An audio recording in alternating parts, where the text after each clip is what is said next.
اللهم صل على سيدنا محمد يا رب صل وسلم دائما ابدا على حبيبي.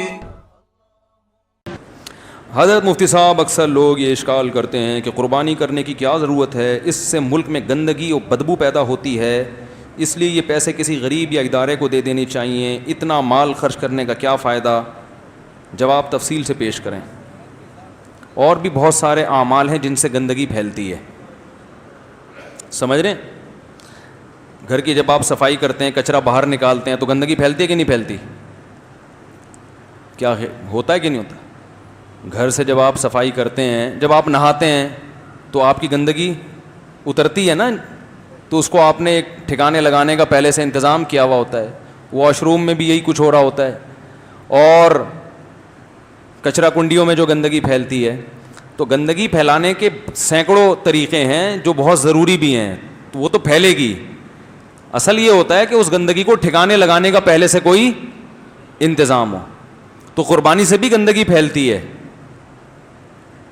تو اس کو پہلے سے ٹھکانے لگانے کا انتظام ہوگا تو انشاءاللہ گندگی نہیں پھیلے گی. تو یہ قربانی سے نہیں گندگی پھیل رہی، مسئلہ سارا اس سے ہو رہا ہے کہ وہیں اوجڑی پھینک دی، وہیں اس کے سری پھینک دی، اس میں کیڑے لگ گئے، اور وہ وہیں گلی میں خون بہا دیا جانور کا، وہ خون پڑا رہتا ہے، اس میں بدبو پیدا ہو جاتی ہے. تو جو بھی قربانی کرے بھائی اس کا بہت زیادہ اہتمام کریں. دیکھو رسول اللہ صلی اللہ علیہ وسلم نے فرمایا ایمان کا سب سے آخری درجہ یہ ہے کہ راستے سے تکلیف دہ چیز کو ہٹا دے. یعنی اتنا بھی اگر کوئی نہیں کرتا تو وہ ایمان دار کہلانے کا مستحق نہیں ہے. یہ ہے پڑی ہوئی تکلیف دہ چیزوں اس کو ہٹا دے. اگر کوئی تکلیف دہ چیز پھینکے تو وہ کتنا بڑا بے ایمان ہوگا، آپ اندازہ لگاؤ. یعنی ایمان کا آخری درجہ یہ ہے کہ آپ کو گندگی نظر آئی، تکلیف دہ چیز نظر آئی، آپ نے نہیں ہٹائی تو آپ مومن نہیں ہیں.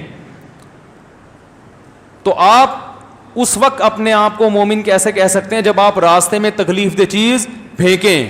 اور حدیث میں تکلیف دہ چیز ہے تو اس میں اس کا مفہوم بہت وسیع ہے، کچھ بھی ہو سکتا ہے. تو جانور کا خون جو گلی میں پڑا ہوا ہے وہ تکلیف دہ ہے یا نہیں ہے؟ اوجڑی پڑی ہوئی ہے تکلیف دہ ہے یا نہیں ہے؟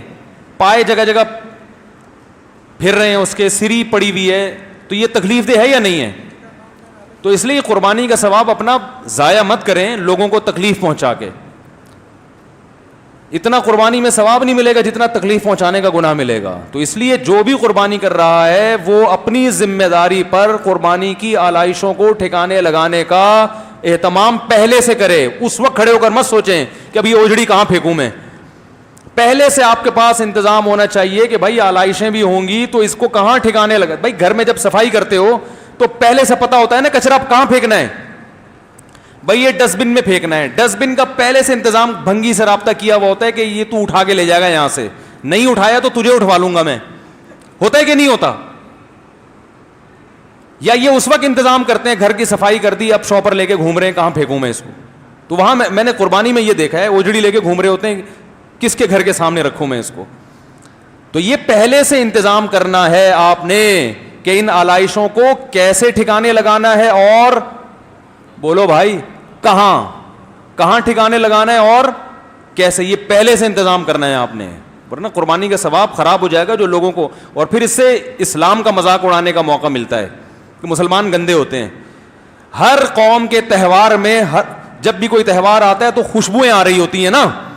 ارے بھائی عیسائی پورے سال نہ نہائیں لیکن کرسمس پہ پورا خوشبوؤں کے بالٹیاں الٹ دیتے ہیں اپنے اوپر.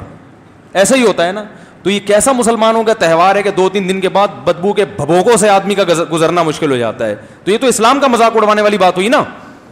تو اس سے تو ثواب کے بجائے عذاب ہوگا، اس لیے اس کا اہتمام کیا. مفتی طارق مسعود صاحب کے بیانات سننے کے لیے youtube.com/مفتی طارق مسعود کو سبسکرائب کریں. اور اگر آپ لائیو ویڈیو کو کبھی بھی مس نہیں کرنا چاہتے ہیں تو سبسکرائب کرنے کے بعد بیل آئیکن پہ کلک کرنا مت بھولیں. جزاک اللہ.